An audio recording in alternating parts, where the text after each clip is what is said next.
Hey guys, what's up? It's Jade here, and today, this is a bit of a more different, type of video. I wanted to make a video. There's not going to be any background music, as you could already tell into this video, because this is a video that's more about a serious subject, and I was originally not going to plan to do this video, but because of the sermon that I, listened to yesterday at church when I went there, I was like, man, this sermon really hit me hard that I should probably publicly declare now what God's gonna do in me and how I'm gonna try to make this change and all that. So, that is what the video is gonna be about today. So I hope you guys all enjoy it, and yeah, let's get right into it. By the way, I'm sorry if I'm gonna be a little bit all over the place when I make this. I'm not good at putting together timelines and describing events in proper order, so yeah.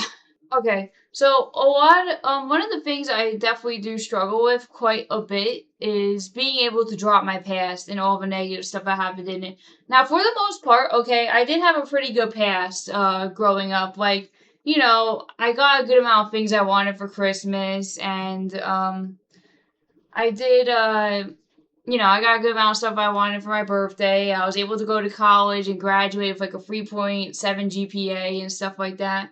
But I came to Christ already by that point. But yeah, basically, I didn't have a terrible childhood or a terrible past.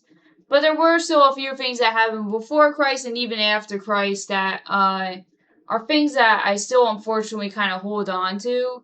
And it's stuff I want to get rid of, but it's stuff that's been so hard to get rid of. Like, it's hard to get past emotional abuse. It's hard to get past mental abuse as a kid, when two of your family members have done that stuff to you growing up. Uh, and I want to forgive. Of course, I want to forgive. But trying to forgive was a very difficult thing for me.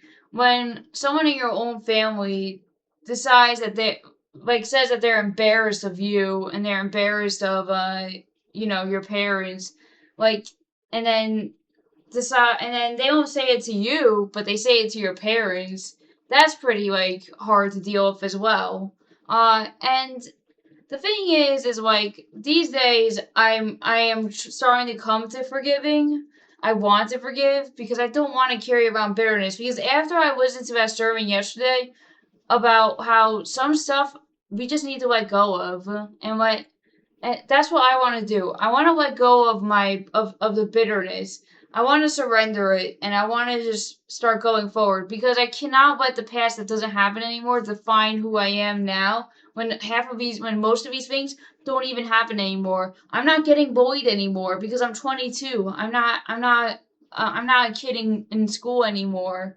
I'm not gonna. I'm hoping I won't get judged in this new group of women I'm with. But here's the thing: people don't really care about about who you are when you're 22. Okay, because most of these women, a large majority of these women that are part of the groups that I'm in my church, for the most part, almost every single one of them is older than me, except one group where one person is a day younger than I am. But for the most part, everyone is older than me, and it's usually by a decade or 6 decades. So that is the age range, okay? So it goes from like being a decade older than me to being 6 decades older than me. So it's quite the expanse, okay? Quite the expansiveness in these church groups that I'm a part of. And it's been about how many months now? 6 months, and I still have not gotten judged. I still have not gotten put down. I've gotten wisdom thrown on me, of course, but that's also because I think a lot of these people know that, hey, I'm 22. I should probably get some wisdom that they wish that they knew when they were my age, and I appreciate it because I don't I getting wisdom as a 22-year-old is the best thing to happen before your frontal lobe develops and you became the person you became, because that is what's going to help you to live out your life for the most part, especially when you enter into like raising children or something like that. So I am thankful for all the wisdom that gets thrown at me in this day and age. And it's not like I'm getting lectured. It's more so like explanation. And it's like, you know what? I appreciate that.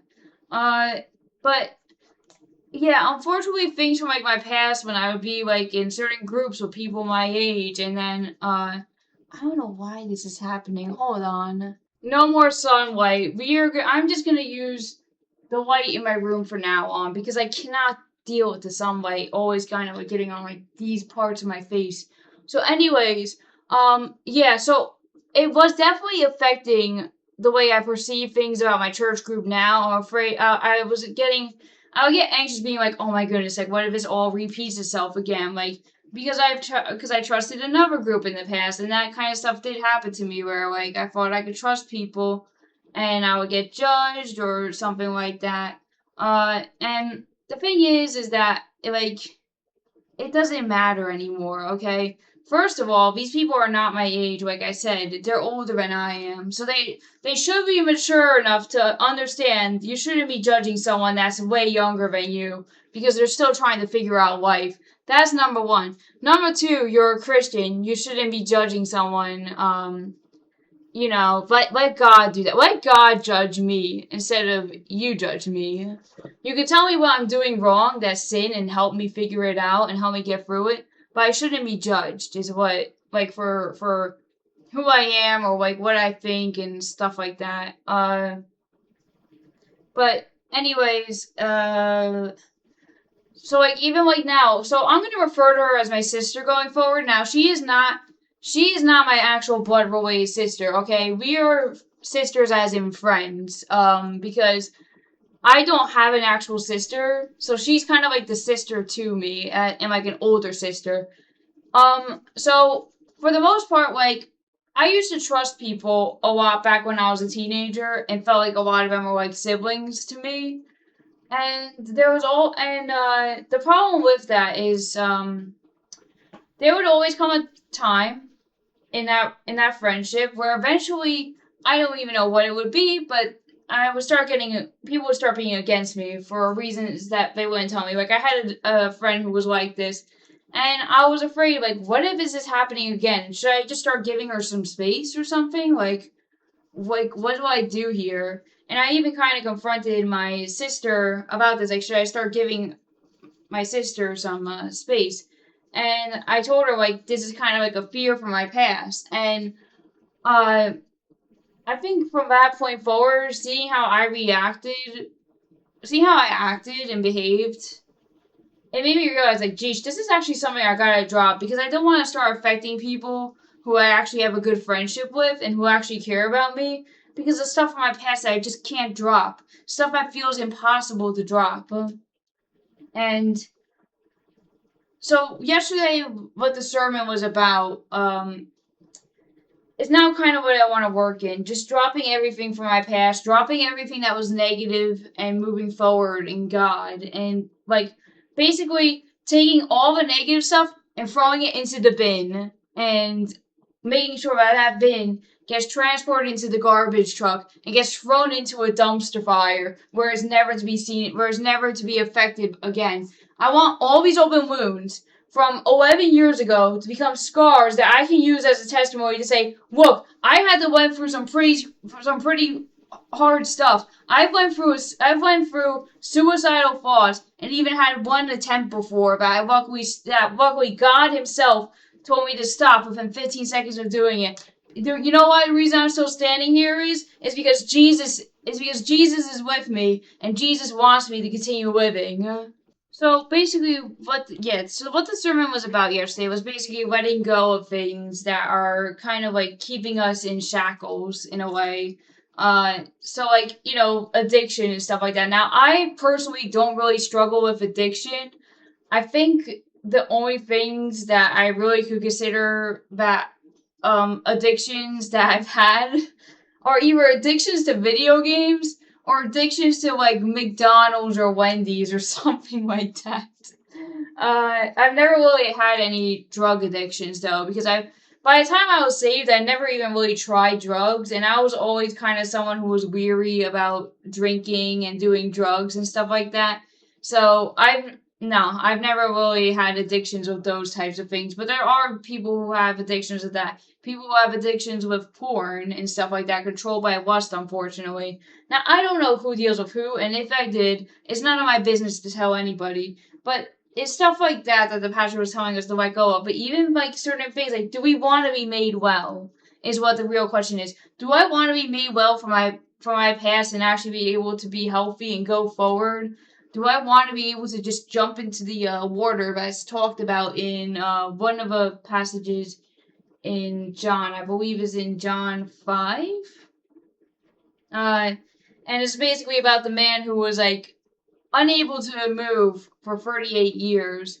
And it was basically about if he wants to be made well. He doesn't believe he can. Well, guess what the angels did? They started getting the water to start going, and if you were in when he can get in that pool, he could just walk out completely healed from his disability, and that's what the pastor meant when he was talking about disability. So like, I guess what I could say I mean, for the most like here's already like an actual diagnosed disabilities that I have. Okay, I'm on the autism spectrum. I have ADHD and I have generalized anxiety disorder. Okay, that's all. That's all like stuff of how my brain is wired. I don't have anything physical that I have to deal with, thank the Lord. But you know, it's stuff like that that definitely does affect me on a day to day basis. I don't try to let it really become a part of my identity, but I try to look at it as a gift because before I came to Jesus, I used to view that stuff as a curse. But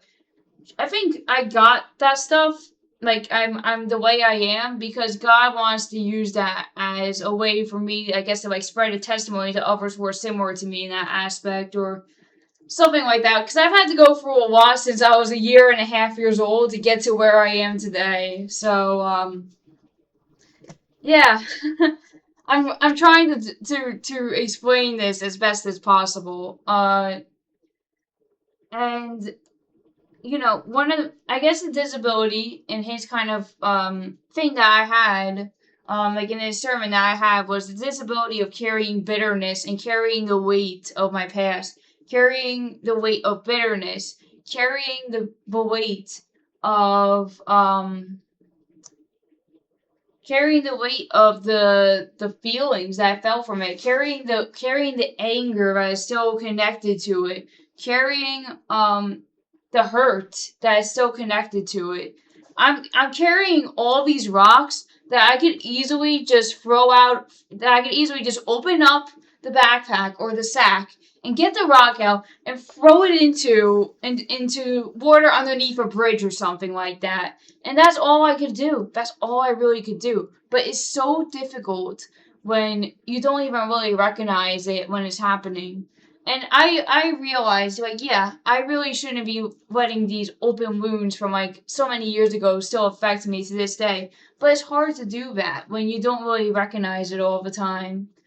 But I'm ready to just, since yesterday, since I got anointed with oil and was prayed over, because they were like, don't be embarrassed to come up here in front of people and get prayed for if you need to let go of things to get healed and be made well from things that are like a disability to you. I went up there because I wanted to have I wanted to basically be able to get past all the bitterness from my family problems in the past and be able to just go forward in life and not carry the weight anymore, not carry the hurt anymore, not carry all that stuff anymore. And it is hard to let go of that, especially at my age because I'm still so young, but I want to get rid of it. I've been trying to find the solution to get rid of it, and I think that's my solution. Ask God to do the work in my heart, which He is doing, to basically make these open wounds become scars as a testimony to where I can say, like I said, this is something that Jesus did in me, and I want to basically be able to rise up from it and from my past and say, look, I had to go through this. It wasn't the greatest. I didn't deserve it, but you know what? I'm still standing here even after having to go through this traumatic experience because Jesus told me to keep going.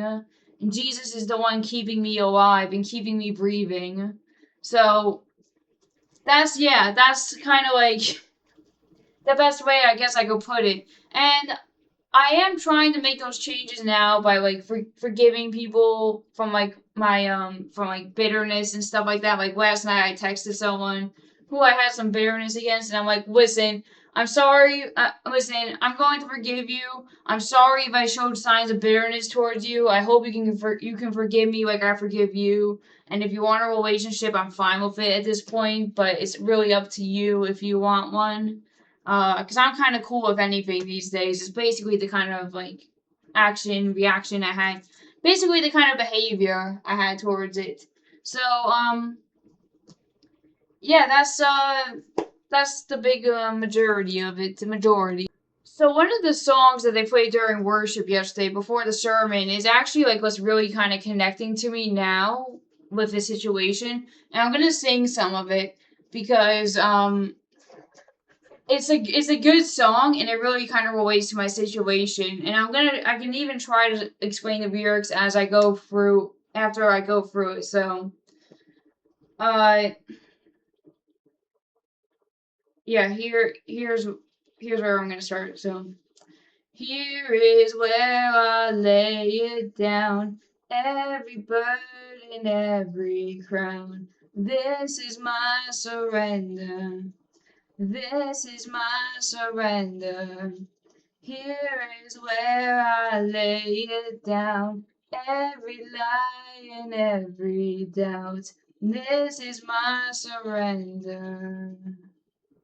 And I will make room for you to do whatever you want to do whatever you want to. And I will make room for you to do whatever you want to do whatever you want to.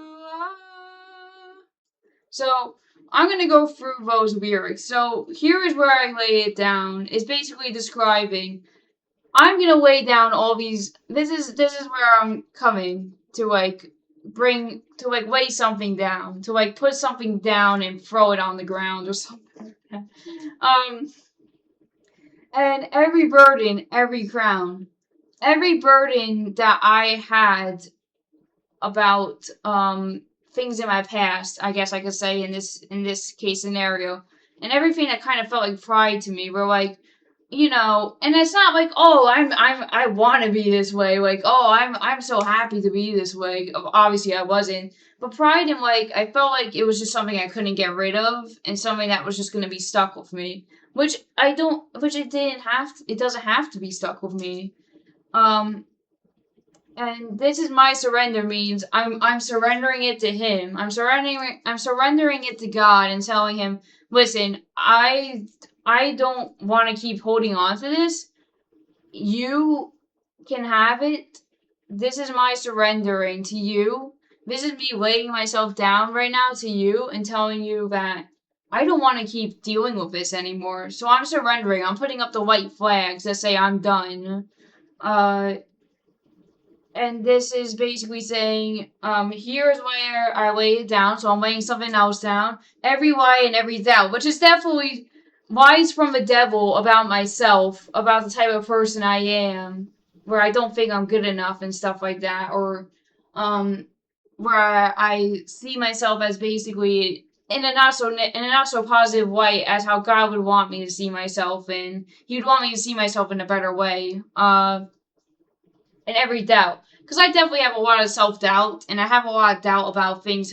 Like, for example, the doubt about, like, oh, this is just going to be like how it was in the past. I'm going to make friends with these Christians, and it's just going to be like in like a few months or so, they're not going to care about me anymore. I'm just going to be deceived for all this time. But that's not true.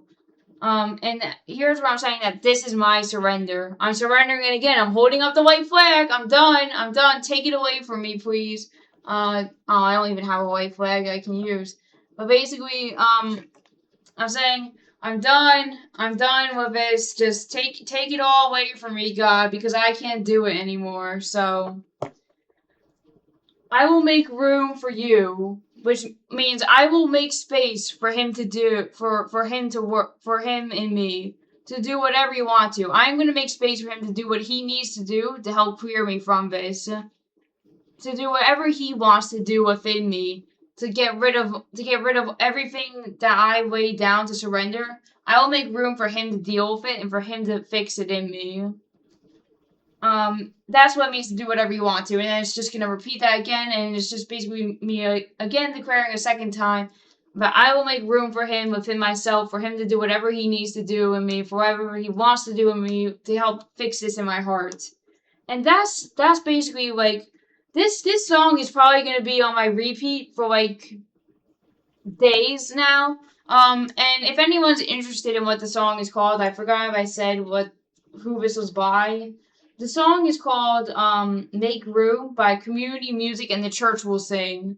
So it's a very, very good worship song. I highly recommend people check that out, especially if you're going through the same thing as me. But that song and the sermon all tied in together is basically, I think, what made me say, this is it. I am letting go of my past and I'm going to be dead serious. I am not joking around. I'm being serious. This is the day where I start to drop my past and I start to follow you, Lord, and stop worrying about things from back then. Because because it's not relevant to my life anymore. And anything that happened to me even after coming to Christ, like some of the abuse and stuff like that still somewhat happened, that doesn't matter anymore because you've already dealt with it. I just need to stand up, throw the sack away, and basically dust myself off and be like, let's march forward. And I'm going to admit, because this is not something that's gonna change overnight, there are gonna be times still where I'm gonna stumble and fall. But the best thing I can do is once I stumble and fall, dust a little scrapey scrape off my leg, off my knees, stand back up and continue going forward. Get back up on my feet again and continue going forward. Because I cannot keep living in the past when it's the present. 2026 is not 2021. 2026 is not 2020 when I used to work as a teenager in the type of setting, in the type of environment I had to actually work in. 2026 is not 2016 where I was bullied a lot. 2026 is 2026. Today is August 24th. My bad. August 24th. I can't read sometimes.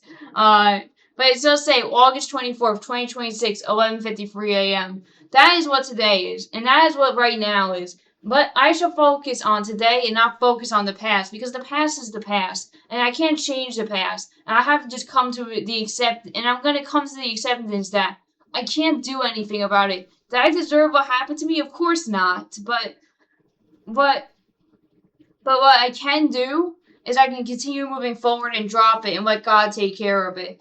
Because the more that I stop thinking about it and letting it affect me, the more at peace with the Lord I'll be, and the more I can grow in my faith. And I encourage that if there is anyone else like me who has open wounds from the past that still keep affecting them, and you keep ruminating on them like I do, I encourage you as well to surrender it to God and have that work. Because I am officially, publicly declaring I am not going to let this take control of me anymore. I am not going to let my past define my present. I am not going to let it define my future. I am going to just let God do whatever he needs to do, and I'm going to throw the past where it belongs, away. Not in the pile of irrelevance that doesn't need to be remembered about. I'll remember about the good memories, but the things from the negative side, that's not gonna rule my life anymore. Because there's only one thing that should rule my life, and it's someone who starts with a Y, ends with an H, and is known as Yahweh. Yahweh will rule my life. Yahweh is God for those who don't understand, but Yahweh will make the way for me because he is Yahweh. So, that's what I need. That's what I need done, and that is what I am gonna make an effort to have done within me because I don't want to keep living in a time period that I don't like. Let present day be present day, and if things happen, whatever, dust off, move, and keep moving forward. I'm not the person I was when I was 14, where where I had to be lonely all the time. I should reach out to people and start making plans with people, and I have, but I'm still not the best at it. But you know what? I can just keep on trying, and I will keep trying. And I'm not the same person I was. I'm not annoying like I used to be. I'm not this, I'm not someone who's like, immature. And, well, I am still in some ways. I mean, I'm 22, come on, but I'm not the same person I was when I came to Christ the first time. I'm not the same person I was a year ago. I'm not the same person I was 6 months ago, even. So I just need to keep moving forward and focus on what God wants me to do today, and not what happened like years ago, and not what happened a day ago, 5 days ago, a week ago, a month ago, or whatever ago, 6 months ago. It's not something that really matters anymore. What matters is just following God and doing His will, and helping to glorify His kingdom. And that's what I want to do. I want to glorify the kingdom of heaven and do what I can for Him, and and encourage others to do the same. Because Jesus can take away the pain. Jesus can take away the sorrow. And that is what needs to be understood. So, yeah, that is what I'm making this video about. That I'm going to publicly, without a doubt, because I'm telling you guys this, and I'm making it on the internet, so the internet will see. From yesterday forward, I am no longer letting my past control my present. I am no longer letting the past control who I am or affecting the way I feel about things. I will stumble and fall, but I'll get right back up again and not let it keep me down. Because I am not going to be under the thumb and let this stuff continue living rent free in my head. When really, like, I'm not even in, like, most of these situations anymore. I'm not really in any of these situations anymore. So, yeah, that's all I really need to say. And I hope you guys can take some inspiration from his message, too. Remember, all, Jesus loves you, and He cares about you. And it doesn't matter how long you've been a follower of Christ for, or if today is just your first day, or if you never really follow Him at all. He still loves you, and He wants you. So, just like the prodigal son, come to Him, and He will help you. And that is all I really need to say. You guys have a good day. Bye.